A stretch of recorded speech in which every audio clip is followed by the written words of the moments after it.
নারায়ণগঞ্জের রূপগঞ্জে রাস্তা নির্মাণের দাবিতে মানববন্ধন করেছেন এলাকাবাসী। গত শুক্রবার 24শে এপ্রিল 2026 খ্রিস্টাব্দ দুপুরে উপজেলার কায়েতপাড়া ইউনিয়ন পরিষদের 8 নং ওয়ার্ডের বালু নদীর দক্ষিণ পাড়া এলাকায় এই মানববন্ধন কর্মসূচি অনুষ্ঠিত হয়। এ সময় মানববন্ধনে বক্তারা বলেন, উপজেলার কায়েতপাড়া ইউনিয়নের বালু দক্ষিণপাড়া গ্রামটি দীর্ঘকাল ধরে অবহেলিত। হেলাল উদ্দিনের বাড়ি থেকে মধুর বাড়ি পর্যন্ত প্রায় আধা কিলোমিটারের এই রাস্তাটি সামান্য বৃষ্টি হলেই চলাচলের অনুপযোগী হয়ে পড়ে।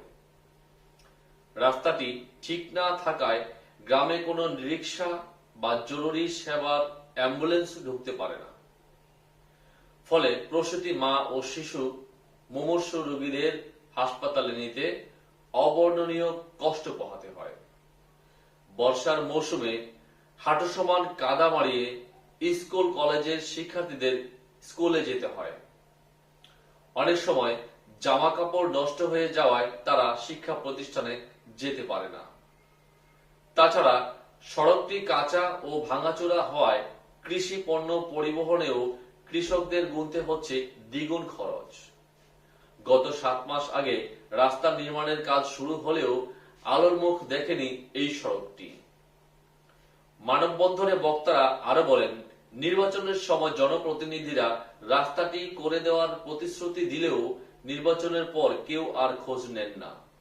উপজেলা প্রশাসন ও ইউনিয়ন পরিষদের কাছে একাধিকবার গেলেও এখন পর্যন্ত কোনো কার্যকর প্রতিকার পাওয়া যায়নি।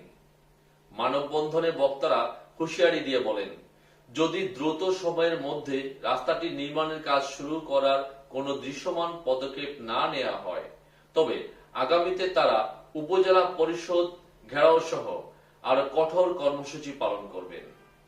পরিশেষে এলাকাবাসী যথাযথ কর্তৃপক্ষের মাধ্যমে মাননীয় প্রধানমন্ত্রীর দৃষ্টি আকর্ষণ করে এই জনদুর্ভোগ লাঘবে দ্রুত প্রশাসনিক পদক্ষেপ কামনা করেন।